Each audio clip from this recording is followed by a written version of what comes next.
Muy buen momento, mi querido oyente, y bienvenido o bienvenida allá donde estés y sea lo que estés haciendo en este preciso instante, en este momento, a este podcast llamado Las Pistas de la Felicidad.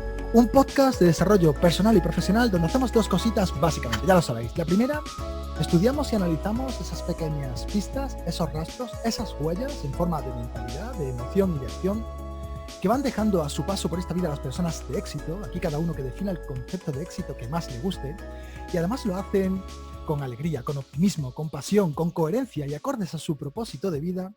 Y también estudiamos todas esas técnicas, modelos y herramientas que nos pueda proporcionar la psicología más científica o incluso la psicología del sentido, como vamos a hablar de coaching, de PNL, vamos a hablar de inteligencia emocional, de psicología social, de la emoción, de la motivación, vamos a hablar de cualquier cosa que nos ayude en nuestra privada y personal búsqueda de la felicidad. Mi nombre, ya lo sabes, soy Alex García y soy la persona que te va a acompañar en este episodio junto con un crack que tenía muchas ganas de traer porque, bueno, ya me lo habían recomendado, otra persona que impactó muchísimo en mi vida y aquí en el podcast de Las Pistas de la Felicidad. Pero ya cuando encima me dijeron que era una persona que trabajaba la efectividad personal, que le gustaba el GTD, que era una persona que hablaba del estoicismo, bueno, como si hablara de cosas cotidianas del día a día, bueno, pues dije, me parece que es una persona perfecta para venir al podcast de Las Pistas de la Felicidad. Las circunstancias personales en las que vivimos en la actualidad pueden ser grandes retadoras, pero a la vez pueden ser una dura prueba en las que rara vez podamos conseguir sacar cosas en claro. La continua información desmesurada, las tecnologías que la acompañan, la distorsionada realidad que nos proporciona esa ventana al mundo de las redes sociales y nuestro persistente diálogo interno pueden ser grandes compañeros de viaje o crueles amos sin compasión ni remordimiento. El adecuado uso de la tecnología imperante, la nueva inteligencia social extraída de la convivencia en redes sociales y el foco en la información que nos llega de manera desmesurada pueden llegar a ser obstáculos y a la vez buenas aventuras y sanos retos en nuestras vidas. Y gestionarlos de manera sabia puede ser la diferencia entre nuestro privado y particular éxito personal o el sufrimiento mental y emocional continuado. Pues para hablarnos de todo este interesante mundo de la eficiencia personal, del foco, de la mentalidad adecuada que nos evite el sufrimiento innecesario y de las tecnologías imperantes, tenemos hoy en el podcast de Las Pistas de la Felicidad a Miguel Franco. Miguel es profesor desde hace 20 años en educación secundaria. Con su actual proyecto, Team Rep, lo dejaremos todo en las notas del programa, pretende aportar su conocimiento y experiencia personal y profesional al servicio de los jóvenes de hoy en día que se pueden encontrar ante la dificultad de gestionar ciertos grandes retos en estas vidas que nos toca vivir. Muy buen momento, Miguel. ¿Qué tal estás? Hola Alex, pues nada, estoy muy contento, como te comentaba antes, de que haya llegado este momento y nada, vamos allá con la entrevista. Bueno, chicos, ya sabéis que yo soy del momento presente, sabéis que soy muchísimo de mirar hacia adelante, de saber hacia dónde quiero ir y me interesa muchísimo que sea de eso de lo que nos hable la persona a la que traigo a este templo del podcast de Las Pistas de la Felicidad. Pero para el que no te conozca, Miguel, cuéntanos un poco quién es Miguel Franco y cuál ha sido tu camino hasta hoy. Bueno, pues como has comentado hace momentos, soy profesor de educación secundaria, en concreto de educación física, desde el año 2000, hace 20 años, ya llevo 20 cursos. Wow. Y bueno, de naturaleza inquieta, pues la vida me ha hecho acercarme a diferentes ámbitos. Y por no cansar un poco a la audiencia con todo lo que he hecho un poco en el pasado, que tampoco creo que tenga mucha importancia, pues recientemente, no recientemente, pero sí en un intervalo de unos 2 o 3 años atrás, pues por diferentes motivos que ahora comentaremos cuando hablemos de la metodología concreta que os voy a comentar, pues entré en contacto con el mundo de la efectividad personal y también casi al mismo tiempo entré en contacto de lleno con una filosofía de vida concreta, con un planteamiento de vida concreto que es el estoicismo. Y bueno, de esos dos ámbitos, que yo creo que aunque nos cueste reconocer al principio, tienen muchos elementos en común, pues he generado esos dos proyectos que has comentado. Uno has comentado uno, que es el Team Rep, el blog, el proyecto que estoy desarrollando para ayudar a los jóvenes y a los no tan jóvenes a poner un poco de orden en el aspecto más organizativo, más estructural, más funcional, más práctico de sus vidas, porque yo no soy un profesional de la salud ni nada que se le parezca y no quiero entrar yo en otras facetas que no me corresponden. Y por el otro lado, el podcast de Estoicismo que empecé hace ya 1 año y medio de traducción del canal original de Massimo Pigliucci, que fue un poco, no, de hecho es el que yo considero mi maestro moderno en lo que al estoicismo se refiere. Al margen de eso, pues bueno, soy una persona, por mi profesión, por tradición familiar, pues bastante aficionado al tema del deporte, de diferentes modalidades. Estoy casado, no estoy casado, tengo pareja y tengo 2 hijos, quiero decir que tengo familia. Y nada, hay un muy buen grupo de amigos del que me gustaría también hablar a lo largo de la entrevista, porque tienen mucho que ver con estos 2 proyectos que os voy a comentar. Wow, pues creo que son, madre mía, pistas más que suficientes para empezar a darle caña a todo esto, Miguel. Wow, qué pasada. Bueno, vamos a empezar por la parte de la efectividad personal. Vamos a hablar de GTD, vamos a hablar de todo esto un poquito, pero vamos a comenzar como si no supiéramos nada de qué es eso de la efectividad personal, qué es eso del GTD.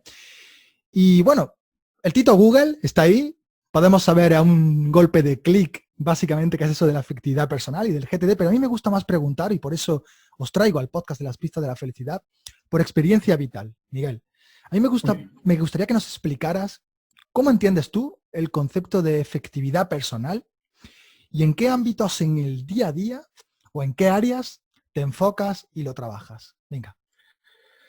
Pues en relación a todo este ámbito de la efectividad personal, de la productividad personal, de la gestión del tiempo, hay un conjunto de términos o de expresiones muy manidas y en relación a las cuales yo creo que hay mucha confusión.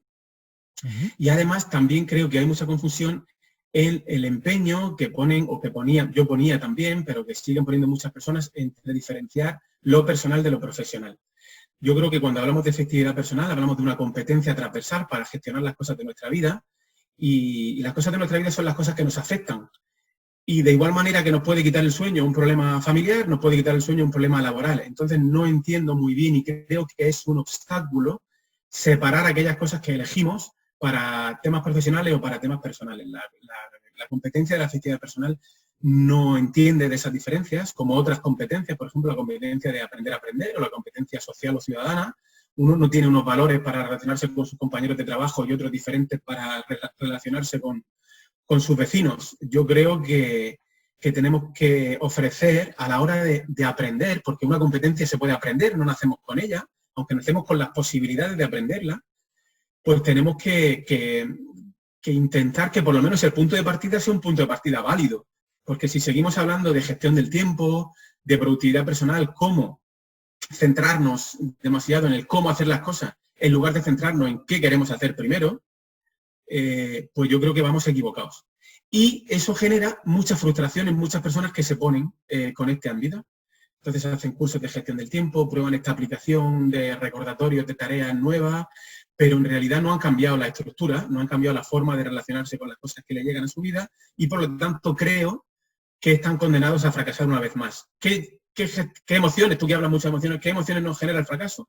Pues abandono, básicamente abandono, esto no es para mí, este es mi carácter, yo no voy a poder organizarme bien nunca y se genera una espiral bastante negativa que yo veo mucho a mi alrededor, que yo creo que no es ni mucho menos responsabilidad del que lo intenta, sino que está aplicando recetas que no funcionan.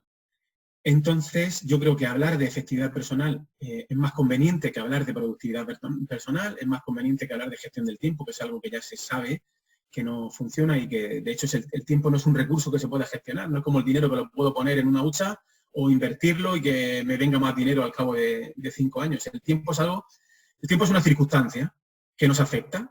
Es como el viento, ¿no? El viento es una circunstancia, yo no puedo ahorrar el viento, ni invertirlo, ni guardarlo aquí para que me venga el viento del norte cuando yo quiero el viento del norte. Entonces, el viento lo tengo que gestionar cuando lo tengo disponible y lo que sí me hace falta es conocimientos técnicos para aprovechar bien el viento. Es decir, el viento lo podré usar bien si sé a dónde voy y si sé manejar las velas que me lleven a dónde voy. Y ese es el conocimiento práctico que la efectividad personal sí nos abre una puerta muy grande y la metodología está en concreto, GTD también, un conocimiento práctico, un planteamiento práctico, un planteamiento muy bien definido, qué hacer con las cosas que nos van llegando. Por eso yo confío mucho en esta metodología, porque además de experimentar que funciona, da poco lugar a la interpretación, a ajustarlo al carácter, ajustarlo a las circunstancias personales. Y las circunstancias personales son las que son, pero lo que funciona, funciona para todo el mundo. Una cosa que también tenemos que tener presente es que si bien las personas somos únicas y diferentes, también somos muy parecidas en muchas otras cosas. Es decir, nuestro cerebro aprende de igual manera, por muy diferente que sea nuestro carácter. Las decisiones conscientes las toma la misma parte de nuestro cerebro. Es decir, no hay nadie que tome decisiones conscientes con el hipocampo. No hay nadie que aprenda un saque de tenis de una manera diferente a como lo aprende otro. No es posible. Es decir, a veces nos escudamos mucho en que somos muy particulares o muy especiales, y es verdad que lo somos en muchas cosas, pero en otras no. Nos olvidamos de que todos aprendemos de la misma manera y que hay aprendizajes que nos pueden servir a todos. Entonces, Miguel, yo entiendo que la efectividad personal comienza o nace desde un cambio de mentalidad, desde un cambio de paradigma, y a partir de ahí enfocarte en cuáles son esas herramientas que pueden potenciar ese cambio de paradigma. Claro, yo creo que la efectividad personal, el cambio de paradigma viene por poner en duda las viejas fórmulas de organización personal, de huir de una planificación cerrada cuando todo el entorno es cambiante, huir del planteamiento. Mucha gente que está desbordada por sus circunstancias vitales cree que está desbordada porque no se planifica lo suficiente. Entonces hace un esfuerzo extra por planificarse más. Y entonces dice, si ya había planificado lo que iba a hacer en la próxima semana, ahora voy a planificar lo que voy a hacer en las 2 próximas semanas. Pero el lunes de la primera semana hay una llamada que nadie esperaba de un familiar que se ha puesto malo y todo se va por donde sabemos que se va. Entonces, ¿por qué no buscar alternativas, una planificación mucho más dinámica, una metodología que nos prepare mucho más para el carácter incierto que tienen los días que están por venir? ¿Quién esperaba, por ejemplo, esto del coronavirus? Yo ahora mismo estoy trabajando en casa cuando lo normal es que esté trabajando dando clase en un instituto. Es decir, esta metodología de la que vamos a hablar ahora a continuación cumple todos esos requisitos. ¿Por qué? ¿Por qué los cumple? Porque se ha ido desarrollando a la misma medida que los tiempos han ido cambiando. A medida que el trabajo estaba muy definido al principio, pero ya ha ido cada vez menos definido. Tú, por ejemplo, Alex, tienes que inventarte tu trabajo. Tú has diseñado tu podcast, has diseñado la estructura, diseñas tu blog. Eso nadie te está diciendo a ti que a las 8 de la mañana tienes que estar haciendo esto. Hay trabajos que sí. Yo desde mi ventana veo a gente trabajando en el campo y tiene muy claro lo que va a hacer cada día. Pero no es a lo que nos dedicamos nosotros como docentes o como formadores o como personas que estamos intentando ayudarnos a nosotros mismos y ayudar a los demás. Entonces, si seguimos utilizando planteamientos y metodologías del trabajo antiguo, de lo que se llama el trabajo tradicional, aplicadas al trabajo del conocimiento, que es el trabajo moderno que tiene que estar definiéndose permanentemente cada día, pues estamos de alguna manera echando piedras contra nuestro propio tejado sin saberlo, con las mejores intenciones. Es decir, es como aquel que quiere perder peso, pero le siguen recomendando cosas que ya se sabe que no funcionan. No va a llegar a buen puerto y además no se va a sentir muy bien y va a perder la esperanza de que él lo puede hacer, cuando en realidad sí lo puede hacer. Todo el mundo puede ser efectivo si se lo propone y sigue los pasos adecuados, en mi opinión. Vale, pues ya que hablas de eso, Miguel, me gustaría saber cómo se enfrenta el concepto de efectividad personal al de las circunstancias personales. No decía el sabio, yo soy yo y mis circunstancias. ¿Es el concepto de efectividad para todos en ese sentido? ¿O se tienen que tener en cuenta y tienen un gran peso las circunstancias que cada persona tiene en su día a día? Claro, a ver, a mí me da un poco de pudor, a veces me siento como cometiendo una imprudencia muy grande cuando hablo desde unas circunstancias que se pueden considerar privilegiadas y trato de comentarle a personas que están en circunstancias mucho peores que las mías lo que tienen que hacer. Qué bueno. Ni lo quiero hacer, ni me siento cómodo haciéndolo, ni es esa mi intención. Pero por muy dramáticas que sean nuestras circunstancias, es más, voy más allá, cuanto más dramáticas sean, más necesitamos ciertas competencias. Al que la vida le es cómoda, lo tiene todo y se pega pocos coscorrones, pues quizá pueda vivir bien siendo un torpe en este tipo de circunstancias, ¿no? Pero la persona que no, la persona que tiene dificultades difíciles, es al que más le interesa ser una persona competente, aprender por su propia cuenta. Yo no sé si tú has hecho un curso específico de cómo grabar podcast. No, posiblemente tienes capacidad para buscar información, para seleccionar la información, para poner en práctica, para fallar muchas veces, pero sin que se note, de manera que tú puedas sacar muchas conclusiones. No has grabado 100 programas de podcast y los has lanzado de golpe. No, has ido grabando poco a poco, has obtenido mejoras, has pedido feedback Yo creo que eso es bueno para todos y común para todos con independencia de las circunstancias en las que vivamos. Ahora, bien, circunstancias familiares dramáticas, circunstancias de escasez económica dramática, circunstancias ahora hablaremos de eso porque he visto que me has planteado también alguna pregunta sobre el tema de la felicidad y todo eso. Es decir, claro que hay circunstancias donde es muy difícil emprender, ni siquiera, quiero decir, cuando uno lucha por sobrevivir día a día, ¿cómo va a pensar dónde se quiere dirigir y cuál es su propósito de la vida si tiene que sacar adelante a su familia cada día? Yo ahí ni me meto ni me quiero meter porque sería como vamos a ser. Se me debería caer la cara de vergüenza. Es decir, sí. Las circunstancias son la base de todo. Son la base de todo para mí. Pero también veo que hay gente con circunstancias muy buenas que sigue apelando a sus circunstancias, entre comillas, desgraciadas, para no ponerse en marcha. Ahí sí que podemos hacer cosas. Es decir, en circunstancias malas, reales, yo ahí no me puedo meter. Eso tienen que venir personas expertas, personas que sean conocedoras de las circunstancias en las que vive la gente, profesionales de la salud, psicólogos, no sé, médicos de familia, personas que sepan acompañar. Yo ni sé ni puedo pretender llegar ahí porque no sería adecuado. Miguel, háblanos de esa metodología tan chula del GTD. Sobre todo me gustaría saber qué cosas probaste antes del GTD y por qué fue el GTD el que te dijo, wow, venga, momento eureka. Esto era lo que estaba buscando. Es una historia que me da mucha alegría recordar porque me ha cambiado la vida a mejor. Muy bien, pues nada, te cuento un poco. Hace cerca de 3 años descubro o me manda un amigo un curso gratuito con 4 vídeos y con materiales de trabajo de Berto Pena que se llamaba Vivir sin reloj. Y me gustó mucho, ¿no? Porque él ya planteaba un poco el cambio de paradigma de vivir con una planificación cerrada a vivir con un rumbo, ¿no? Cambiaba el reloj por la brújula, ¿no? Y esa imagen me gustó mucho. Cambiar un reloj que es algo como que te agobia mucho, siempre viviendo perseguido por el reloj, a vivir con una brújula que te marca un sentido y yo creo que te permite avanzar un poco a tu ritmo. También leo a Stephen Covey, los 7 hábitos de la gente altamente efectiva, que es un clásico que yo recomiendo. Empiezo a trabajar con Bullet Journal y me empiezo a plantear la idea de cómo adaptar todos esos materiales y esas ideas a mis alumnos. Y buscando información, entonces doy con el nombre de José Miguel Bolívar y con David Allen y GTD. Y lo que leo me gusta tanto que me compro los 2 libros, tanto el de Bolívar como el de Allen. Empiezo por el de Bolívar, creo que fue un acierto, aunque él mismo recomienda leer primero el de Allen. Yo no le voy a quitar la razón porque él es el que sabe, pero yo leí primero el de Bolívar y nada, por esa trayectoria que yo ya traía de implementar en mi vida de manera inmediata lo que creo que me puede ayudar y comprobar si funciona o no funciona, eso es un defecto, una virtud que yo tengo. Y creo que es una cosa que es la que me ha ayudado a implementar esta metodología u otros cambios en mi vida como de los que hablaremos ahora. Y nada, y empiezo a experimentar las mejoras, la sensación de control, la disminución del estrés, el darse cuenta de que confiábamos demasiado en nuestra memoria, en que la planificación cerrada y rígida sirve para poco y si sirve para algo es para aumentar el estrés, porque aunque tengamos mucha suerte y la primera planificación cerrada la podamos cumplir porque el mundo, como decíamos antes, nos ayude, a la semana siguiente el mundo se puede volver en nuestra contra, radicalmente en nuestra contra. Nos mira un tuerto y adiós planificación, ¿no?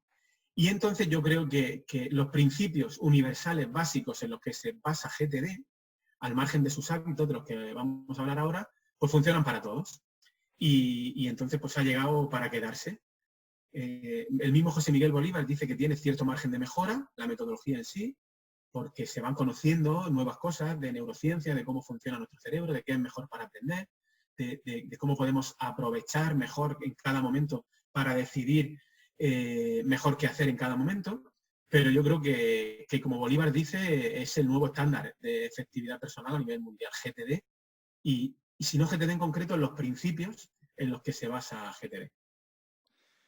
Venga, Miguel, yo no sé mucho de GTD, de verdad, no es una de mis especialidades. Sí que es verdad que he leído también mucha documentación sobre Bolívar, porque es curioso, a mí también me dijeron que primero era buena idea leer el libro de Bolívar. Tengo entendido que son 5 pasos, corrígeme si me equivoco. Recopilar, Sí, son Sí, 5 dime. hábitos. Hábitos, Esta es una de las confusiones que de entrada uno puede tener al entrar en contacto con GTD. Cuando hablamos de pasos, interpretamos que hay una secuencia. Paso 1, paso 2, paso 3, paso 4, paso 5, y que se ejecutan de esa manera, ¿no? Ajá. Yo empiezo con el paso 1 y acabo con el paso 5, pero no es así. Lo que son 5 hábitos. Venga, Que se explican como 5 pasos. Pero lo que son 5 hábitos. Los hábitos son capturar o registrar, es aclarar, que es tomar decisiones sobre las cosas que hemos capturado, y organizar. Esos son los 2 únicos hábitos que son secuenciales. El aclarar, no vamos a entrar en profundidad porque daría para 4 entrevistas. Cada uno de los hábitos podría dar para una entrevista. Pero hay solo 2 hábitos que son secuenciales, que es aclarar, organizar. Aclarar es decidir, tomar ciertas decisiones sobre las cosas que hemos capturado, sobre las cosas que nos llegan a mi email. Cuando tú me mandaste un email proponiéndome esta entrevista, yo lo gestioné de la misma manera a que si me hubiera llegado un email del instituto con una cosa que tenía que hacer, o a una cosa que yo había apuntado de una idea que se me ha ocurrido para el podcast, se gestiona todo de la misma manera. Y en función de lo que decidamos en el paso de aclarar, que se decide en frío. Si tú recuerdas, cuando me mandaste el email, pues yo te dije, muchas gracias, Alex, por contar conmigo, te doy una respuesta en breve. Eso me permite a mí enfriar la mente, ver si yo estoy capacitado para esto, ver si encaja en mi esquema general. Por mucha ilusión que me haga, si las circunstancias hubieran sido otras, te hubiera tenido que decir que no. Permite, por un lado, tener una situación controlada porque todo está capturado, y por otro lado te da la tranquilidad de decidir en frío. Algo de lo que nunca nos arrepentimos. Es decir, siempre nos arrepentimos, nos genera mucho más estrés y ansiedad tomar decisiones en caliente que a lo primero que viene, que decidir en frío cuando tienes en ese momento una visión general de las cosas que tienes o los frentes que tienes abiertos a las cosas que tienes o que quieres hacer. Luego hay un cuarto hábito que es el hábito de reflexionar, revisar, reflexionar, y otro, el último, que es ejecutar, que no simplemente es hacer, sino es decidir qué tipo de trabajo hacemos en cada momento en función de las circunstancias en las que nos encontramos. GTD proporciona avances significativos a cualquier persona que lo implemente si esa persona cumple 2 requisitos. Uno, que tenga más cosas que hacer que tiempo para hacerlas, y yo creo que es una cosa que es muy frecuente hoy en día. Nos viene a huevo. Nos viene al pelo. Y otra, que esas cosas tengan que ser un poco definidas. Es decir, que nuestro trabajo sea lo que se llama el trabajo del conocimiento. Que no solo es trabajar como loco, sino es decidir qué hago y luego ponerme a hacerlo, ¿no? Es decir, es decidir, sobre todo es decidir qué se va a quedar sin hacer y quedarme tranquilo con que eso no se puede hacer. Eso me gusta muchísimo. Esa es la clave. Es decir, puesto que no vamos a llegar a todo, no vamos a poder leer todos los libros, no vamos a poder ver todas las películas, no vamos a poder hacer todos los cursos que queramos, no vamos a poder yo como profesor poner en marcha todas las iniciativas que me gustaría. Solo me puedo quedar tranquilo con lo que no hago si sé qué es lo que no estoy haciendo. Qué bien. Si lo que no estoy haciendo se queda ahí dando vueltas, me aparece esto, me agobia, luego ya sabes tú cómo es las tormentas mentales, ¿no? Tú sabes de esto más que yo. Cuando dice controla tus pensamientos, ya me río yo de controlar los pensamientos. Los pensamientos van y vienen a su ritmo y vienen cuando menos los llamas, cuando menos te lo esperas, y GTD te permite que ese impacto que tiene esa locura del pensamiento, ese impacto sea mucho menor. Porque te da mucho más control sobre lo que pasa. Porque si viene algo de repente, puedes decir, coges un post-it como este, lo apuntas, ya se queda capturado. Claro, si tienes el hábito de luego hacer lo que tienes que hacer con esto. Si se queda solamente apuntado, no sirve de nada. Entonces nos da mucho control en ese sentido y nos permite ver, a la vuelta de simplemente 2 o 3 semanas usando la metodología, si lo que estamos haciendo está alineado con lo que queremos conseguir un poco en la vida. Y hace que se reduzca en un gran porcentaje esa sensación que tenemos o que hemos tenido durante mucho tiempo de estar muy ajetreados, de estar con mucho movimiento pero con poco avance. Creemos que moviéndonos mucho vamos a avanzar mucho, pero no es sinónimo. Es decir, el movimiento no implica avanzar. El movimiento, y sobre todo el movimiento descontrolado, lo que puede hacer es alejarte de donde tú quieres estar. No es que estoy agotado, es que llevo todo el día haciendo cosas, pero a lo mejor ha atendido al primer email que te ha llegado, a lo mejor te ha llamado a alguien con una urgencia para él, que para esa persona es una urgencia, por su mala planificación o por lo que sea, y tú te has puesto con eso, Llega a las 9 de la noche, está reventado, y dices tú, ¿pero qué he hecho? He estado apagando fuegos, esa imagen del bombero, ¿no? Mucha gente no es bombero, pero se cree que son bomberos, porque están apagando fuegos propios y ajenos todo el día. Eso con GTD no quiero decir que no pase nunca, pero te ayuda de manera, como consecuencia, a diferenciar bien lo que es una urgencia real. Y una urgencia real es una urgencia real. Que ahora mismo yo estoy hablando contigo, me llama mi mujer de ahí abajo que mi hijo ha tenido un accidente y te tengo que decir, Alex, lo siento, continuamos en otro momento, lo mismo que te pasaría a ti. Eso es una urgencia. Pero hay muchas cosas que vienen disfrazadas de urgencia, disfrazadas de noticia urgente, disfrazadas de cosas atractivas, brillantes, los shiny objects, ¿no? De los que hablaba Carlos Rojo el otro día en la entrevista. Claro, si uno no tiene sistema, pues claro, va como un pez a los anzuelos, va loco, pero loco es loco. Y te estoy hablando que no depende de que la gente sea más lista o menos lista. O sea, eso le pasa hasta las personas con un coeficiente intelectual más alto. ¿Por qué? Porque nuestro cerebro está hecho para acudir a aquello que nos llama más la atención en cada momento. Pero eso hace que tengamos control nulo y muy poca perspectiva, muy poco propósito. Tú le llamas más propósito, a mí me gusta más el tema de la perspectiva, pero es lo mismo. En realidad es introducir en lo que hacemos cada día el medio y el largo plazo para, si podemos, pues ir dando paso en ese propósito, en esa dirección en la que nosotros hemos elegido. Y también te permite reevaluar esa dirección. Es decir, vale, yo había elegido ir por este camino, pero las circunstancias me han cambiado, los intereses me han cambiado y te permite también emprender cambio con mucha más soltura, con mucha menos fricción, con mucha más fluidez. Por supuesto, GTD no hace las cosas por ti. Las cosas las tiene que hacer uno. Pero, oye, si disminuye la fricción, no es lo mismo nadar en una calle con 8 nadadores que solo. No es lo mismo montar en bicicleta con la rueda sin aire, con la rueda pinchada, que con las ruedas con 9 kilos de presión. Y entonces mucha gente lo que dice, no, es que no tengo tiempo de darle aire a la rueda, ¿no? De eso hablaba mucho Stephen Covey, con el hábito ese de afilar la sierra. Es que no tengo tiempo de inflar la rueda porque tengo que avanzar. Pero no nos damos cuenta de que si paras un poco y inflas la rueda, cambias el pinchazo, le pones el parche o cambias la cubierta, llevas la bici al taller, aunque pierdas 3 días, te pones en marcha y menudo placer es pedalear con las ruedas llenas de aire. Aunque venga el Tourmalet por delante, el Tourmalet es muy duro, pero es que es más duro con las ruedas desinfladas que con las ruedas infladas. Eso es lo que GTD propicia. Y yo, a veces me acusan, la gente que me conoce, de hacer un poco de apóstol de esta metodología, pero es que no lo puedo evitar, lo siento. A veces soy demasiado apasionado al hablar de ella. Pero yo creo que es porque crees profundamente en ella, ¿eh? O sea que en realidad yo no veo ficción en todo esto, no veo que haya interpretación por ningún lado, ¿eh? Yo creo que es que lo vives. Lo vivo, lo estoy experimentando. Pero Miguel, yo creo que algo difícil hoy en día es el detectar verdaderamente qué es importante y qué es urgente. O, perdón, mejor dicho, saber diferenciar entre lo que tú dices, en lo de pararte e inflar las ruedas y en el momento en el que tienes que pedalear con más fuerza. ¿Cómo haces tú? ¿O cómo propicia el GTD el decir, oye, mira, con este hábito conseguirás poco a poco saber discernir qué es lo importante para ti y qué es el fuego, qué es lo urgente? Pues mira, fíjate, voy a ser un poco atrevido. Yo voy a decirte que no existe ese dilema. Con GTD no existe. ¿Por qué? ¿Por qué no existe? Porque nos tenemos que dar cuenta de que las prioridades y las importancias, entre comillas, también son dinámicas, pueden cambiar. Lo que hoy, tú imagínate que hoy te estás dedicando a algo que te parece importantísimo. Y por lo que sea, por las circunstancias que tú crees que suceda, tienes que dejar de hacerlo y pasan 3 días hasta que puedas volver al ordenador. Resulta que eso ha perdido su importancia.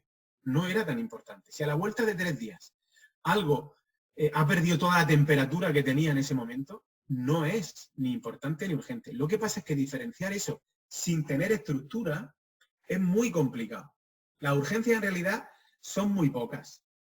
Entonces, si uno no tiene un sistema definido, una metodología concreta, lo que yo le llamo una infraestructura de funcionamiento, de gestión de las cosas de la vida, con independencia de lo que se dedique, es muy difícil no dejarse llevar por la urgencia del momento. Ajá. Y eso de las prioridades y todo eso, es que ya todo es tan voluble, tan líquido, que no es que hagamos como como en la película aquella, no sé si era Groucho Marx, que decía, estos son mis principios, si no te gustan, tengo otros. No se trata de eso, pero se trata de que las circunstancias vitales cambian, los intereses cambian, las circunstancias mismas de nuestro trabajo cambian. Yo veo a compañeros míos, grandes profesionales, grandes docentes de secundaria, que van locos. Aquí, ¿por qué? Porque llega una metodología, llega una aplicación nueva, llega una nueva forma de comunicarse con sus alumnos, llega un nuevo curso, están matriculados en 2 cursos que ya no les interesan porque tal, y viven aquí. Y dicen que sí a todo lo que les va llegando, creyendo que eso es importantísimo y súper urgente. Y además, si no hacen la edición de ese curso en el primer momento, ahora estamos de alguna manera bombardeados por el email marketing, webinar de no sé qué, webinar de no sé cuánto, los 5 secretos para no sé cuánto, los 7 secretos de no sé cuánto. Claro, aunque tú hayas tenido cuidado a la hora de suscribirte, todo te interesa. ¿Cómo no va a ser importante los 5 claves para mejorar mi efectividad personal? ¿Cómo no va a ser más importante las 5 estrategias para estar más tranquilo? ¿Cómo no va a ser importante las 4 claves para lanzar tu negocio online? ¿Cómo no va a ser importante? Es que todo. Si yo vendo cosas, ¿cómo te voy a decir que no es importante lo que yo vendo, Alex? Claro que sí. Entonces, claro, es muy complicado jugar diariamente a definir lo que es urgente y lo que es importante. GTD lo que te permite es dejar claro qué es lo que tú quieres en frío que entre a tu sistema. Y lo que entra en tu sistema es cómo es tu vida. Y tu sistema es revisable, es accionable, está actualizado permanentemente. Y hay una cosa que se llama incubadora, donde tú puedes dejar las cosas que a día de hoy no tienen cabida en tu vida, pero están ahí, están controladas, están en un sitio. Y es un lugar que tú visitas con cierta periodicidad y dices, bueno, pues ha llegado el momento de empezar con este curso. Ha empezado el momento de leer este libro. Ha empezado el momento de empezar a hacer pruebas con esta aplicación para grabar un podcast ya con efectos especiales del copetín. Ha llegado... Uno lo decide en frío y con claridad, no tiene que estar siempre contestando que sí o que no a esas ofertas de última hora que te llegan. Empezamos en 15 minutos. Claro, eso es urgentísimo. Sobre todo para el que te va a vender un infoproducto o te va a vender algo, eso es importantísimo. Empezamos en 15 minutos, no te lo puedes perder, esta es la última oportunidad. Métele las noticias, métele las redes sociales, métele la interminable lista que nuestro cerebro no puede manejar. Y eso ya los que son profesionales de la psicología, los médicos de familia, ya lo están diciendo. Es que no podemos, no estamos hechos para esto.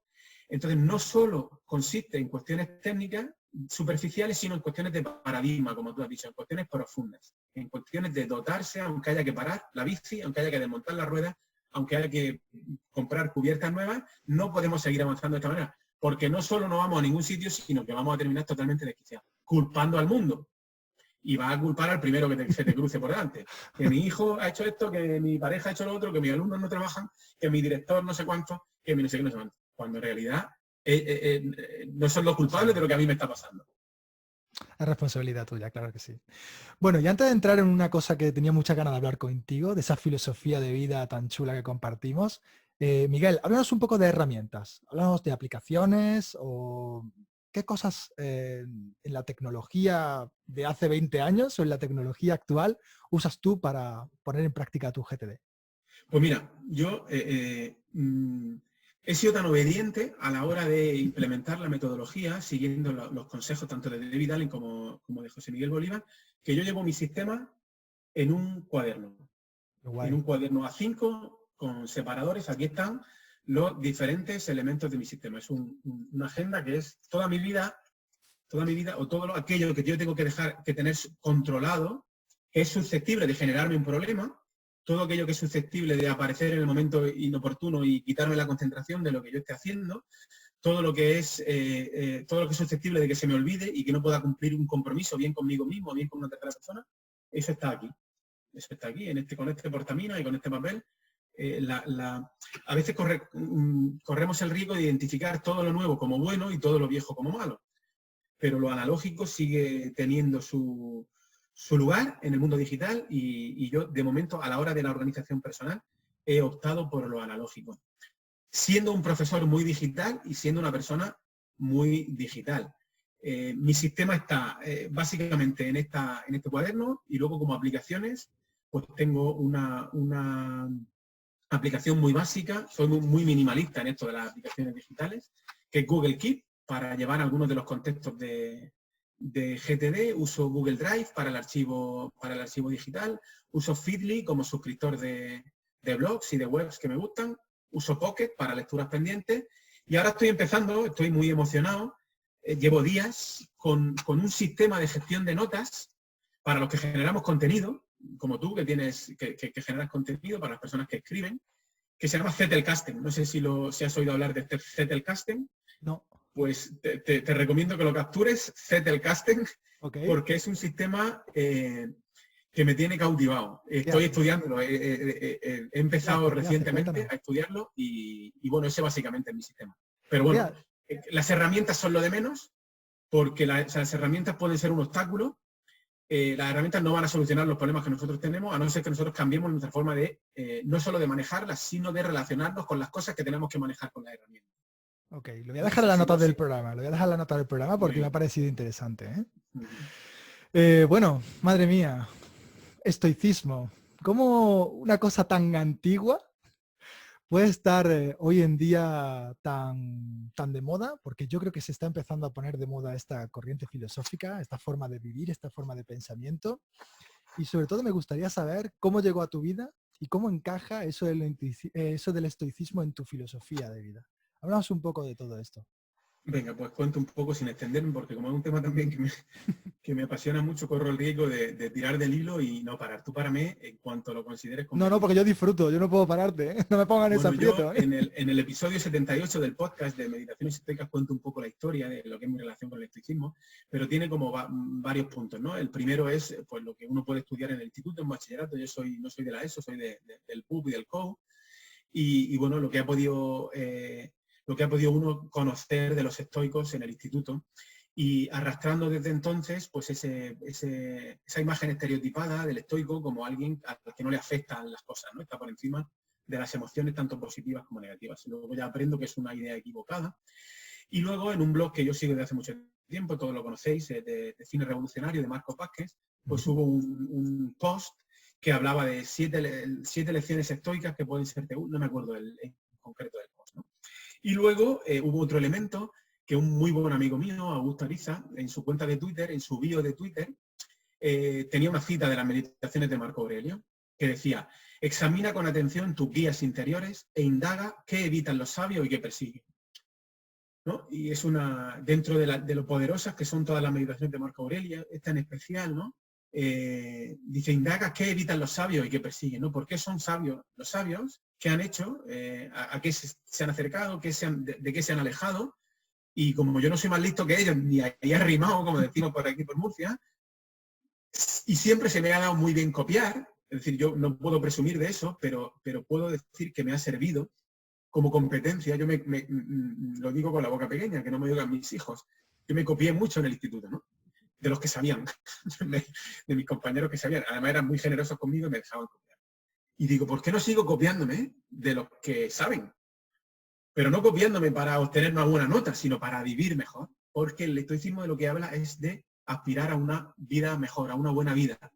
No a una vida buena de posesiones materiales, que si las hay se pueden disfrutar perfectamente, no reniegan de ellas, pero sí para vivir una buena vida. Y en relación a eso, tú me has preguntado, ¿por qué algo tan antiguo tiene tanta... ¿Por qué sigue vigente hoy en día? O sea, ¿por qué se puede aplicar todo? Y te voy a leer literal el primer párrafo, los 2 primeros párrafos sobre la felicidad de Séneca, escrito hace 2000 años, en el siglo I de nuestra era. Y vamos a ver si tiene actualidad o no. Dice, todos los hombres, hermano Galión, quieren vivir felices, pero al ir a descubrir lo que hace feliz la vida van a tientas, y no es fácil conseguir la felicidad de la vida, ya que se aleja uno tanto más de ella, cuanto más afanosamente la busca si ha errado el camino. Y si este camino lleva en sentido contrario, la misma velocidad aumenta la distancia. Hay que determinar primero lo que apetecemos. Luego se ha de considerar por dónde podemos avanzar hacia ello más rápidamente. E iremos viendo por el camino, siempre que sea el bueno, cuánto se adelanta cada día. Y ahora fíjate si esto tiene actualidad, ¿eh? No había ni redes sociales, ni noticias, ni Netflix, ni nada. Dice, hace 2000 años. Mientras erremos de acá para allá, sin seguir otro guía que los rumores y los clamores discordantes que nos llaman hacia distintos lugares, se consumirá entre errores nuestra corta vida.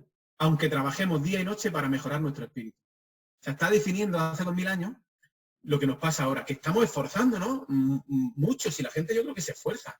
Hay mucha gente que tacha a los demás de vagos, gandules y tal. Yo creo que no, yo creo que la gente, joder, lo que pasa es que está agotada de probar cosas que no funcionan y de ir como pollos sin cabeza probando una cosa, probando otra.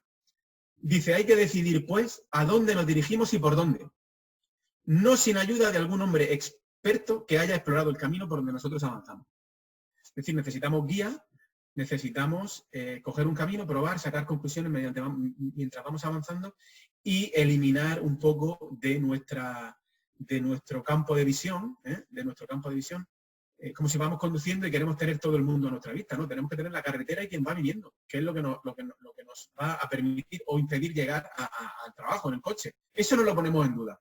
Pero cuando estamos en otros ámbitos, lo queremos tener todo a la vista, no queremos perdernos nada. En fin, pues el estoicismo yo creo que también nos da las claves, de alguna manera nos ayuda mucho a darnos esa guía.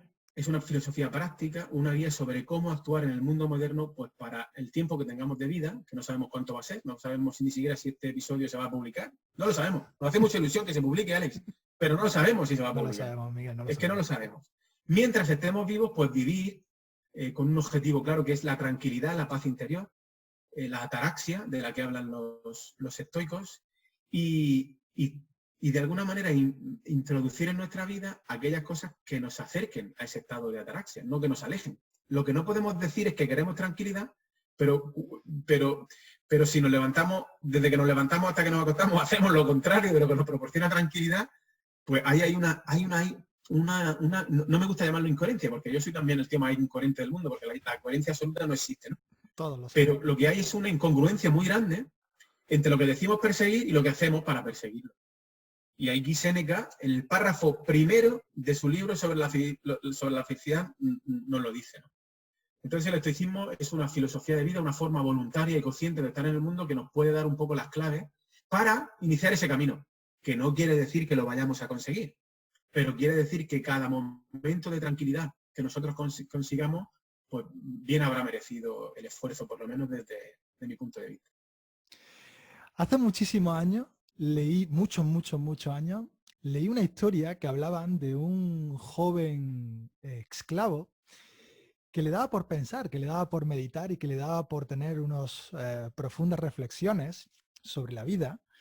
Y decían que tenía un amo que lo llevaba todos los días hacia el centro de su ciudad para vender una serie de trajes, una serie de lo que eran perfumes, y de que ese esclavo en cierta ocasión se le cayó un perfume y lo rompió, y su amo empezó a pegarle con el palo en la espalda. A lo que el joven filósofo, que en esa época no se conocía el nombre, pero te lo diré yo, era Epicteto, le dijo, tenga usted cuidado que si sigue golpeándome de esa forma va a partir el palo. El palo. O sea, me dio que pensar este tipo. Claro. Dije, esto, si es mentira, es una historia muy buena, va a vender muy bien, pero si es verdad, madre mía, ¿cómo puede una persona ser feliz con algo que le está proporcionando una incomodidad tremenda? Me decía a mí mismo. Son casos extremos, pero ponen de relieve el punto clave del estoicismo. El estoicismo es tan potente que dice lo siguiente: es imposible que tus deseos no se hagan realidad, siempre y cuando desees aquello que debes desear. Y dice que lo que es, solo podemos desear aquello que depende de nosotros. Y nunca podrá depender de nosotros las acciones de otros, los resultados de nuestros esfuerzos, las opiniones de otros, o las cosas que no son simple y llanamente nuestro juicio sobre las cosas, nuestras opiniones y nuestras decisiones de acción, nuestras acciones. Claro, aparece un sabio cada 400 o 500 años en cada una de las tradiciones. Nosotros no podemos ser Epicteto. Posiblemente a mí, si me pasa eso, me levanto o bien salgo corriendo o bien le reviento la cabeza con el mismo palo que me están reventando la cabeza a mí. ¿Por qué? Porque no soy un sabio. Pero sí tengo una gran oportunidad para progresar, para eso de lo que tú hablas también, para separar lo que es la emoción de la acción, para centrarme cada día en qué depende de mí y qué no depende de mí, para darme cuenta cada día de en qué medida voy practicando en lo que es la virtud estoica, las 4 virtudes cardinales, la sabiduría práctica, la templanza, el coraje. y la justicia, y de alguna manera, pues es un planteamiento de vida que nos puede ayudar en esta época tan convulsa, que nos creemos que es la única época convulsa que ha habido, pero todas las épocas han tenido lo suyo, y si no, que se lo cuenten al mismo Episteto antes de que Epafrodito, que era ese amo suyo, lo liberara, ¿verdad? Pues yo creo que es una filosofía de vida a la que merece la pena acercarse. De hecho, tenía aquí otra cita preparada. Tenía una cita antigua, que era la de Séneca, y una cita moderna de Pigliucci, y voy a leer solo el final de la de Pigliucci, que dice: la filosofía estoica no es una panacea, ni trae una varita mágica, pero es una fuente increíble de sabiduría y fuerza interior. Y cuanto más la estudies y practiques, más frutos producirá. Pruébala, no te arrepentirás. Este es el final de la introducción de un kit de emergencia que ha escrito Massimo Pigliucci para esta época del confinamiento por el COVID-19, y que yo recomiendo. Si se busca en Google simplemente kit, o no sé si estará traducida al español, Emergency Kit Massimo Pigliucci, es un documento de un valor incalculable, gratuito, es decir, que ahí está, y yo creo que por muy de moda que se haya puesto, pasará a la moda, porque la moda por definición pasa, si no, no es moda. Y bueno, y si hemos tenido la suerte de entrar en contacto, no importa por qué entremos en contacto con ella, si es por moda, pues bienvenida sea a la moda, ¿no?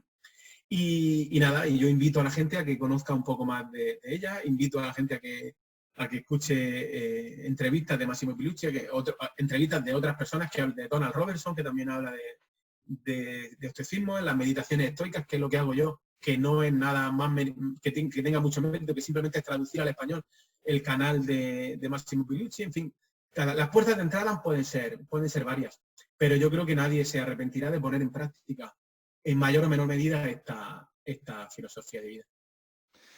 Miguel, pues ha llegado el momento. No conozco ahora mismo mejor persona que pueda hablarnos de qué es para él la felicidad. ¿Qué es para ti la felicidad? Miguel, cuéntame. Pues yo la verdad es que es un término, un concepto, una idea que siento y siempre he sentido, por lo menos desde que he empezado a reflexionar sobre ella, que me queda un poco grande. De hecho, voluntariamente no la uso. Ajá. No la uso. ¿Por qué? Por varias razones. Una, también por pudor, por eso que comentábamos antes, porque mis circunstancias son tan ventajosas o tan privilegiadas en relación a otra tanta gente, que yo me puedo permitir el lujo de reflexionar sobre si soy feliz o no. Y eso es una cosa con la que no soy capaz de relacionarme con naturalidad. Entonces, creo que cualquier persona en cualquier circunstancia puede tener propósito, puede intentar mejorar, pero hablar de felicidad me cuesta trabajo, sinceramente, ¿eh? Y mira que este podcast se llama, lleva la palabra en el título, las pistas de la felicidad. Cuando hablamos de felicidad, yo creo que hablamos o preguntamos por dos cosas diferentes. Una, en el momento presente, ¿no? Cuando alguien nos pregunta que eres feliz, pues yo creo que va a depender mucho de qué te ha pasado en el momento anterior, ¿no? Sí, no sé, se te acaba de romper te acabas de comprar un gran ordenador y se te acaba de caer y se te ha roto y no has comprado seguro, no tiene garantía, entiendo que a eso no lo pregunto.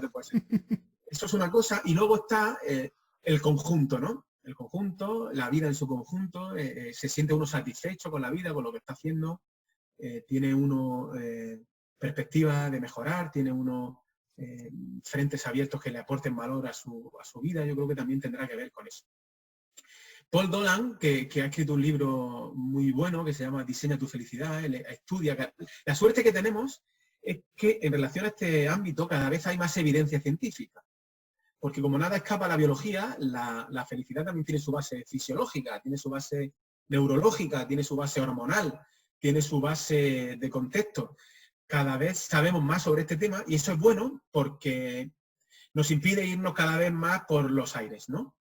Entonces yo creo que es bueno que leamos sobre felicidad y que nos formemos sobre felicidad desde una perspectiva científica y que nos pongamos un poco en sobreaviso, que nos defendemos sobre lo que se viene llamando la industria de la felicidad, ¿no? Aquellos que están sacando mucho provecho, animándonos a que seamos más felices de lo que somos. Incluso no nos dejan satisfechos con lo felices que ya seamos, más o menos. No es suficiente. Puede ser todavía más feliz, ¿no? De manera que, por muy feliz que tú te sientes, si crees que puedes ser más feliz, pues la insatisfacción ya está generada, ¿no? Se sabe, con el dinero pasa un poco igual, se sabe que a partir de X dinero te crees que más dinero te va a dar más, otro tipo de cosas, pero está comprobado científicamente que eso no pasa, ¿no? En unos primeros estadios, sí, más dinero sí se traduce en más satisfacción con la vida, pero a partir de cierto punto yo creo que no.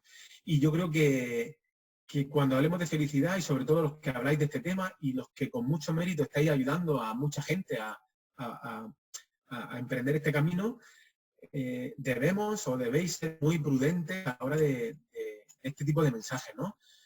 Claro que el esfuerzo individual es importante, pero también se dan condiciones sociales para que las personas puedan ser más felices como individuos. Es decir, de alguna manera está bien señalar al individuo sobre lo que puede hacer para ser más feliz, pero no culparlo de todo, ¿no? Porque no solo depende de él. De alguna manera hay una tendencia muy grande a decir, si no lo consigues tú solo con tu propio esfuerzo, fracasas, ¿no? Porque aquí están todos los recursos, aquí están todos los blogs, todos los gurús, está todo, pero nos lleva hacia algún tipo de, no sé, yo lo percibo así como autoexplotación de uno mismo, ¿no? Como si uno fuera una empresa, tuviera que ser muy productivo, muy feliz, pero como nunca está clara la línea de cuánto productivo y cuánto feliz tiene que ser, no es como una carrera de correr, que está clara la línea de meta, la cruzas y ya te preparas la siguiente. Aquí, ¿cuándo descansa uno de todo este tipo de cosas? Y luego, otra cosa sobre la que yo también me indigno mucho, es sobre el tema del pensamiento positivo, o estar obligado a pensar positivamente. Bueno, las emociones tienen su base biológica, las negativas sobre todo, las positivas también, y me gusta mucho el planteamiento que hace el estoicismo. El estoicismo acepta tanto las positivas como las negativas. Las negativas estaría la ira, la envidia, el miedo, sobre todo, las acepta y dice, organicemos nuestra vida de manera que transitemos en la medida de lo posible más hacia las positivas, pero sabiendo que vamos a sentir ira, que vamos a sentir odio, que vamos a sentir miedo, y no nos hace sentirnos culpables por eso. Pero yo percibo dentro de esta industria de la felicidad, de la autoayuda, percibo mensajes peligrosos que no ayudan, aunque sean muy bien intencionados. Enlazamos un poco con lo que hemos dicho antes de la productividad personal o el ejemplo que hemos puesto con el tema de adelgazar, ¿no? Hay muy buena intención el que alguien nos diga que para adelgazar tenemos que comer menos, movernos más, pero es que sabemos ya que no funciona, que no funciona, que es más importante el qué comemos que cuánto comemos, que es más importante el estrés a la hora de adelgazar que la actividad física. Es decir, incorporar ese conocimiento científico a los mensajes que damos, a las estrategias que facilitamos y a la información que ponemos en manos de la gente para que, si lo intentan, por lo menos que tengan más garantías de poder conseguir. Porque si no, la frustración tiene que ser enorme. Y hay mucha gente, y tú lo sabes mejor que yo, pasándolo muy mal. Muy mal, pero muy mal es muy mal. Con niveles de ansiedad enormes, con niveles de miedo vital enormes, con depresión, en fin, el diagnóstico es, para mucha gente es muy malo. Y si lo que reciben ya se sabe que no funciona, pues el cóctel es mortal, es muy malo, muy malo. Entonces yo soy muy prudente a la hora de hablar de felicidad. Yo trato, como me gusta el tema, me engancho y no te diré, y me pongo a hablar y no paro, discúlpame. No, ni mucho menos. Además me gusta muchísimo trato de ser muy poco ambicioso en ese ámbito, muy poco ambicioso, y trato de hacer cosas, incorporar más acciones con propósito a mi vida y ver lo que pasa. Y si de esa manera me siento mejor, pues con eso me conformo. Si aumento las posibilidades de sentirme mejor, más conforme con mi entorno, ayudar más a la gente que me rodea, sabiendo que podría hacer 18.000 millones de cosas más que no soy capaz de hacer todavía. Quién sabe si las podré hacer en un futuro, ¿no? Pues con eso me conformo. Y hay días que los paso maravillosamente bien y hay días que estoy deseando que se terminen. Y esa es la vida y ya está. Y eso es lo que te puedo decir de la felicidad. Creo que ayudo poco, pero es mi reflexión. No, ¿por qué? Ayuda poco. Ha sido sincero, me gusta muchísimo. Además es una visión muy particular y creo que en 200 episodios del podcast esta respuesta ha sido muy interesante. Ha combinado cosas potentes de las que yo creo que también merece la pena hablar. Tú lo has dicho, esto es una industria que mueve muchísimo dinero, que trata con un producto que siempre va a estar ahí, que es el sufrimiento de las personas, o sea que eso no se va a agotar, es como, pues no sé, como la luz del sol, que esperemos que no se agote nunca, pero pero es algo que no se va a agotar y que está muy bien. A mí me ha gustado mucho, Miguel. Ahora quiero saber cuál ha sido alguna de las lecciones más importantes que te ha enseñado la vida. En plan bofetón fuerte en la cara, en plan sobredosis de realismo, en tu plano personal, profesional, no me importa. Quiero saber cuál ha sido una de las lecciones más importantes de tu vida. Hombre, pues yo creo que hubo una antes y un después, antes de una cuestión personal que me sucedió, que fue la que me llevó hace 15 años a verme en la situación de pedir ayuda psicológica. Okay. Es decir, yo hasta ese momento yo era tan chulo, tan chuleta, que me creía por encima del bien y del mal. Así te lo digo. Es más, yo me llegaba a mofar de la gente que decía que tenía depresión. O sea, no me podía imaginar que eso fuera real. Te estoy hablando que ya tenía yo mis casi 30 años. Es decir, no es que fuera un adolescente, eso te lo explica ser un adolescente, ¿no? Pero yo, por las circunstancias que fuera, yo había vivido muy crecido, me creía en muchos ámbitos de la vida más que nadie, pero claro, eso estaba, ahora lo veo con perspectiva, pero eso ya me lo decía la gente, eso estaba llamado a terminar un día y no poco a poco. Esas cosas cambian y siempre es de golpe. Es decir, yo creo que lo identifiqué como un fracaso en su momento, pero supuso una lección importantísima, es no dudar en pedir ayuda cuando uno lo necesita. No dudar en reconocer cómo me siento en un momento determinado, con independencia de cómo sea el entorno, por muy brillante que sea o por muy bien que se supone que yo me debería estar sintiendo en este momento. Por muy bonito que sea el amanecer que yo estoy viendo, yo me puedo estar muriendo por dentro. Y por muy feo que sea este sitio donde estoy, que estoy en un vertedero de basura, puedo estar en la mayor paz interior del mundo. Entonces, para mí es un aprendizaje muy, muy bueno. Es decir, dejar de buscar ahí fuera cosas que causen mi tranquilidad y dejar de buscar ahí fuera cosas que causen mi desgracia y dolor. A no ser que sean tan evidentes que sea que alguien me esté torturando o que alguien cosas del día a día de la gente, ¿no? Y básicamente eso es lo que yo te podría decir. Es decir, el fracaso fue pegarme un ostión del 15, donde esa persona que a sí mismo se tenía muy idealizada se dio cuenta de que era pura ceniza y no se pudo recomponer. Hubo muchos intentos de recomponer esa ceniza, pero la ceniza ya sabes muy bien tú que no vuelve a ser el tronco quemado, ya no puede ser tronco quemado. Y a partir de ahí pues se inicia un camino mejor, un camino mejor. Y en el centro de todo eso está relacionarme con las personas de otra manera, escuchar mucho más a las personas, no escuchar para responder, sino escuchar para aprender, en fin, no pasarme de listo, al contrario, en fin, pues eso es lo que te puedo decir, es un poco a nivel personal. Saber que necesitamos a los demás y que no hay nada de debilidad en pedir ayuda, sino todo lo contrario. Eso es un poco lo que te puedo comentar.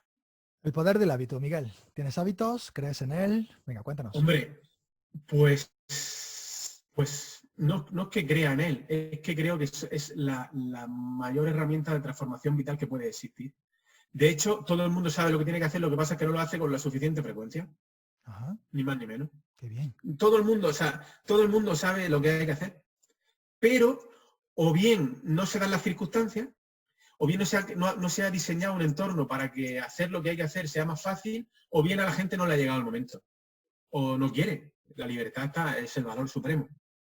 Pero yo creo que el hábito, pequeñas acciones repetidas durante el tiempo suficiente, transforman la vida. No te convierten en otra persona, porque lo que somos, pero te convierten en una versión diferente de la misma persona, que puede ser para bien o para mal. Pero yo creo que si uno se dispone a cambiar de hábitos, pues es para bien. Y creo que el poder de los hábitos es brutal. Y los testimonios de la gente lo corroboran, ¿no? ¿Qué modelo sigues? ¿Te inspiras en alguien? Pues ha habido varias personas que me han inspirado mucho en este sentido. No sé, he cambiado muchos hábitos, tanto en temas de alimentación, de ejercicio físico, de varios ámbitos. Hay una persona que es muy inspiradora, que la hemos nombrado antes, que yo creo que ha transformado la vida de miles y miles de personas, que es Marcos Vázquez, que tiene un enfoque integral muy bueno y ya desde hace unos meses o años ha incluido la parte de mentalidad en su proyecto. Antes solo era el tema de salud, de alimentación y de ejercicio, pero ahora ya ha traspasado un poco esa línea. Yo creo que su esquema es muy bueno. Un esquema basado en un planteamiento Pareto, de no obsesionarse, de no llevar las cosas al extremo, pero sí que mayoritariamente aquellas cosas que hacemos pues vayan alineados con esos hábitos. ¿Por qué? Pues porque cómo nos sentimos en el día a día es importantísimo, el nivel de energía que tenemos a la hora de afrontar las cosas de la vida, yo creo que es básico, y cambiando algunas cosas de nuestra alimentación, de nuestros ritmos circadianos, de nuestra exposición a la luz, de nuestro uso de pantallas, de nuestros horarios, de nuestra alimentación, y nuestra actividad física, pues yo creo que podemos, con independencia de cuáles sean nuestras circunstancias, podemos mejorar nuestra vida mucho. Un hábito que a mí me ha cambiado la vida mejor en concreto ha sido madrugar. Ajá. Acostarme antes y levantarme antes. ¿Cuáles son tus fuentes de motivación, intrínsecas y extrínsecas, actualmente? Pues yo creo que la mayor fuente de motivación que yo tengo es la curiosidad, la propia curiosidad intelectual que puedo tener. Me gusta. Creo que es eso. Y luego la capacidad que he desarrollado, porque antes no la tenía, de incorporar a mi vida sin que se note las cosas que creo que me van a ayudar y sin decírselas a nadie. Qué bien. Eso lo recomiendan mucho los estoicos también. De hecho, William Irving tiene un libro maravilloso que se llama, yo lo leí en inglés pero se llama en español, creo que se llama ya, de hecho lo tengo en inglés, A Guide to the Good Life, es en inglés, y dice, como empieces a practicar, prepárate para que la gente se descojone de ti, se ría de ti. Así que no lo anuncies mucho, no anuncies que vas a empezar a acostarte antes, ni digas que vas a empezar a quitar las notificaciones del móvil, ni digas que vas a poner el móvil en blanco y negro, ni digas que vas a apagar el móvil a las 8:30 de la tarde y no lo vas a encender hasta las 8:30 de la mañana. Eso no lo digas, porque enseguida va a aparecer el gracioso y te va a decir, pero si te vas a morir igual, ¿dónde vas a acostarte a las 10 de la noche? Qué bueno. Entonces, hay que tener o desarrollar esa capacidad de no darle mucha publicidad a los cambios. De hecho, si puedes no decírselo a nadie, no decírselo a nadie, o si puedes decírselo a alguien que sepa que está en tu línea, A veces, con la mejor de las intenciones, tu misma pareja o alguien muy cerca de tu entorno, le puede parecer una estupidez, y está en su derecho de que crea que le puede parecer una estupidez. Pero si tú crees que te puede mejorar la vida, pues adelante y que no se note mucho. Es decir, nadie va a notar y nadie va a saber que que terminas la ducha con un minuto de agua fría. No se lo tienes que contar a nadie. Pero es un hábito que te puede venir muy bien. No le tienes que contar a nadie que has dejado de desayunar o que has tomado el desayuno más tarde para hacer un poco más de ayuno y hacer una ventana de 12-12 en lugar de estar todo el día comiendo. No le tienes que contar a nadie pues que has quitado las notificaciones del móvil. No le tienes que contar a nadie que has empezado a meditar con una aplicación que te han recomendado. ¿Por qué? Porque como sea la persona poco indicada, pues se va a reír en tu cara y te va a disuadir de que lo hagas. ¿Por qué? Porque él no lo hace. Y como no lo hace, pues tampoco quiere o le parece bien que lo hagas tú. Ese es un obstáculo que siempre hay que superar. Miguel, 3 preguntas de respuesta rápida. Pasamos a resumir la entrevista y a que me cuentes tu mochila del peregrino, ¿ok? Venga, la primera pregunta. La creencia más dura a la que me he enfrentado últimamente ha sido... Pues el creer que todo se conseguía a base de fuerza de voluntad y descubrir que la fuerza de voluntad es un elemento, pero que tiene mucho menos peso del que nosotros nos pensamos.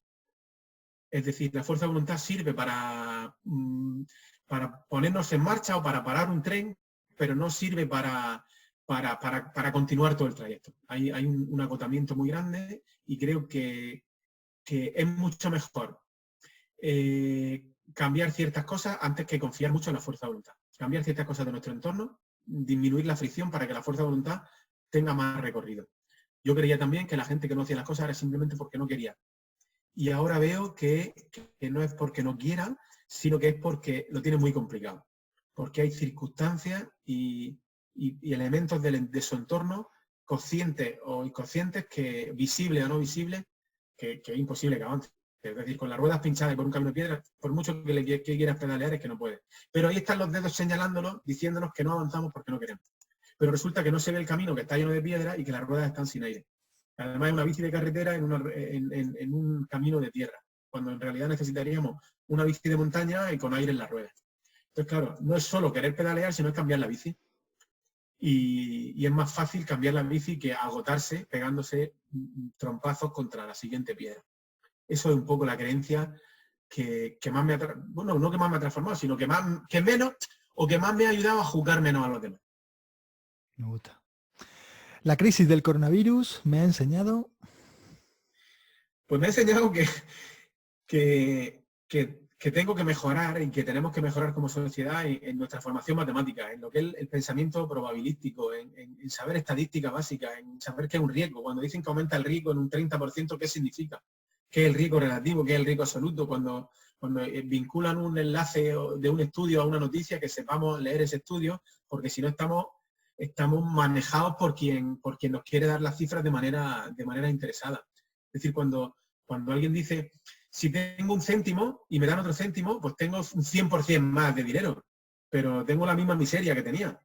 Entonces, cuando nos dicen que el riesgo de algo sube un 500%, pues que me tengo 5 céntimos, pero tengo la misma miseria que antes, pero estoy súper contento porque tengo 500% más de qué, en relación a qué. Creo que esta crisis nos ha enseñado, por lo menos a mí me ha enseñado, que tengo que tener más formación matemática, práctica.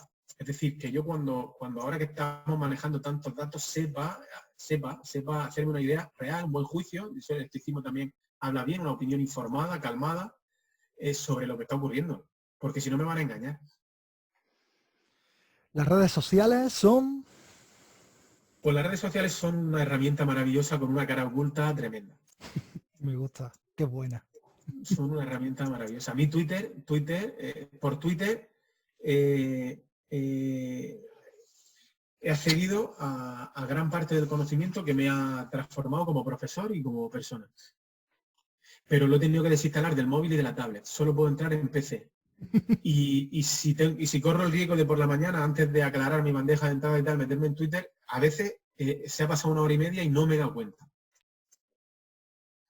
Y mira que estoy concienciado con el tema, ¿eh? Estoy muy concienciado. Pero hay tanta gente buena compartiendo tantas cosas valiosas. Soy muy selectivo con quien sigo y con todo. Tengo mis listas hechas por mis intereses y tal. Pero es que es tan bueno. O sea, hay gente compartiendo contenido tan bueno. Facebook no tengo, no uso. Ahora las comunidades en Telegram también están cogiendo una fuerza tremenda. Hay canales en Telegram compartiendo un contenido valiosísimo. Aunque uno tenga 2 o 3 núcleos de interés, que no tenga mucho, hay mucho contenido. Mucha gente compartiendo contenido muy valioso. Entonces, son una herramienta estupenda, pero el riesgo de usarlo con un coste muy alto para nosotros también es muy alto. Bueno. De toda nuestra entrevista, no me importa, ¿qué 3 tips destacarías? ¿Por qué te gusta que se recordara esta entrevista? Pues primero, no sé, uno no sé, sería el empeño tan fuerte de que tienes, tan poderoso ese deseo, ese impulso que tienes tan poderoso de aportar valor a la gente y de ayudarla, de ser consciente de que la gente sufre y que necesita ayuda. En segundo lugar, estoy muy contento de que le haya dado una oportunidad a propuestas prácticas de efectividad personal, habernos dado cuenta de que es posible que estemos aplicando fórmulas equivocadas para problemas nuevos. Y por otro lado, pues seguir engordando esa moda que hemos llamado el estoicismo, es decir, que sí, que el estoicismo puede ser un buen planteamiento como guía, como marco de filosofía de vida. En esta época donde la religión ya ha perdido el papel preponderante que ha tenido siempre en nuestra cultura europea, en España, es decir, todo ese marco metafísico y ético nos lo ha proporcionado la religión católica en nuestro caso, pero nos hemos alejado de ella y nos hemos encontrado de alguna manera desprovistos de ese cuerpo, de esa estructura, de ese exoesqueleto, por decirlo de alguna manera, y eso ha tenido sus cosas buenas. Hemos ganado en libertad, hemos ganado en muchísimas cosas, pero también ha tenido una cara oculta, porque es el sentirse desangelados, ¿no? Nunca mejor dicho, sin referencias más allá de nuestros propios intereses o necesidades inmediatas. Cuando ya se nos acaba la serie de Netflix y nos sentimos un vacío existencial grande, pues antes nos salvaba rezar o nos salvaba la misa semanal, y hay quien la sigue conservando, Y ahora pues nos puede salvar otro tipo de planteamiento. Yo creo que el estoicismo es uno que goza, como hemos dicho, de mucha actualidad y que nos puede ser muy, muy útil para mejorar nuestra vida y para mejorar la vida de las personas que nos rodean. Bueno, y por último, estoy deseando, Miguel, de conocer tu mochila del peregrino. Venga, la primera, una frase inspiracional, algo que te empuje. Pues lo tengo claro. Mejor hecho que perfecto. Me gusta, qué buena. Mejor hecho que perfecto. Una versión que le escuché también a Marco Paz, que es parecida. Esta no sé a quién se la escuché. Y a Marco Paz que habla mucho de que lo perfecto no sea enemigo de lo bueno. Es decir, que lo perfecto no sea enemigo de lo bueno. Haz las cosas. Si dentro de 4 días ni estamos tú, ni estoy yo, ni está esta casa donde yo estoy, ni está la que estás tú, y nadie sabe lo que es este podcast, ¿qué miedo le vamos a tener a hacer algo? Pues nada. Si esta entrevista le parece ridícula a alguien al minuto 3, pues con quitarla, tiene 5.000 millones de cosas más que escuchar. No pasa nada. Pues yo, si me mueve un poco eso por dentro, pues lo hago. Y si no lo lee nadie, ni lo ve nadie, pues no lo ha leído nadie. No pasa nada. Me gusta. Un libro, Miguel. Pues un libro que es muy importante en la vida de mi pareja y mía, porque lo leímos en un momento complicado, de los principios y juntos, y es Sinué, el egipcio. No tiene nada que ver con todos estos temas que estamos viendo, pero es un libro maravilloso, una novela maravillosa. Algo disruptivo, me gusta. Un vídeo o un documental. Pues hemos visto también con mi mujer y yo, que somos mi pareja, que somos muy aficionados al ciclismo, y nos gusta. Este año no vamos a poder ir porque el Tour de Francia lo han pasado a finales de agosto, pero solemos ir siempre que podemos con nuestros hijos. O sea, somos de esos que aparecen en las cunetas, en la televisión, a la orilla de la carretera, animando a los ciclistas. Esos somos nosotros. Y hemos visto recientemente una serie documental que se llama El Día Menos Pensado, sobre el equipo Movistar, y nos ha gustado mucho. Lo hemos visto y nos ha gustado mucho porque vivimos ese deporte sabiendo aún así lo estropeado que está por algunas cosas, pero lo seguimos con mucho interés y nos gusta mucho. Así que, fijaos, el libro es una novela y el documental es un documental sobre ciclismo. Me gusta. ¿Con qué hábito te quedas, Miguel? De todos los que has dicho, de todo lo que has hablado, de ese mindset, ¿con qué hábito te quedarías? Si tuvieras solo que escoger uno. Pues con madrugar. Me gusta, de acuerdo. Madrugar. Y por último, un podcast o programa de radio. Pues te voy a comentar. Hay muchos, pero hay dos que están pisando con fuerza. Uno tiene capítulos más largos y sobre temas más variados, y otro capítulos muy cortos con un desenfado muy bueno. Uno se llama Píldoras del Conocimiento, que habla de temas muy, muy variados también. Y en una entrevista de este conocí al segundo, que es el de Kaizen, que es el de Javier Álvarez de Santiago, se llama, no me acuerdo el nombre del chico que lo lleva. Pero son dos muy buenos. Estoy suscrito en iVoox a los dos y hablan de temas desde finanzas, desde sesgos cognitivos, estrategias del pensamiento, esquemas mentales, tecnología. Me gustan mucho, los dos disfruto mucho. Con ambos. Pues los dejaremos todos en la nota del programa. Por último, Miguel, momento spam. Venga, ¿dónde te podemos encontrar? Pues bueno, me podéis encontrar en Meditaciones Estoicas, podcast. Es un podcast que si me das 30 segundos te explico por qué lo hice. Yo empecé a escuchar el podcast de Pigliucci, lo conocí por Twitter, estaba en inglés, es un inglés que entendemos los que no tenemos un nivel muy alto porque Pigliucci es italiano, entonces es un italiano hablando en inglés, lo tenemos más fácil que si fuera un inglés nativo o si fuera americano. Y entonces yo me acordaba de 3 o 4 amigos concretos que no saben inglés y que no podían escuchar. Y yo decía, pero ¿cómo es posible que estos no puedan escuchar? Y dije, voy a hacer una prueba con 2 o 3 primeros episodios si soy capaz de transcribirlo y de grabarlo y de tal, se lo regalo. Y nació como un regalo para esos amigos. Y bueno, y le está gustando a la gente y se escucha mucho. La verdad es que se escucha mucho todos los episodios. Hay 3 episodios que son diferentes, el 78, el 98 y el 99, que son de mi cosecha propia, porque el resto del contenido son ni más ni menos que transcripciones de un contenido que ya está creado. Y también pueden encontrar, así a nivel de redes sociales, en Twitter, @MiguelFranco2, y en mi blog, que es teamred.com. Team de adolescente, team, y red de rebelde revolucionario, red de red con B y con V. Es un nombre, la verdad es que es un nombre muy poquísimo acertado, porque nadie lo puede buscar por ese nombre, pero bueno, no sé, en esos momentos que uno se deja llevar por su impulso, pues le salió así. No importa porque lo dejaremos todo bien puesto en la nota del programa. Miguel, Nada más, agradecerte de verdad de todo corazón el que nos hayas dedicado tu bien más preciado, que es el tiempo. Gracias de corazón. Muy bien, pues muchísimas gracias, Alex, a ti por haber contado conmigo. Mucha suerte en tus proyectos y ánimo. Como digo siempre, nos vemos en el camino. Nos vemos en el camino. Ya nos hemos encontrado por lo menos. Y a vosotros, soñadores, pues nada. Simplemente despedirme. Muchísimas gracias por esas valoraciones de 5 estrellas en iTunes, por vuestros comentarios, por vuestros me gusta, pero sobre todo por regalarnos vuestro bien más preciado, que es el tiempo. Nada más, un abrazo muy fuerte de todo corazón, chicos, chicas, y como digo siempre, nos vemos en el camino. ¡Chao!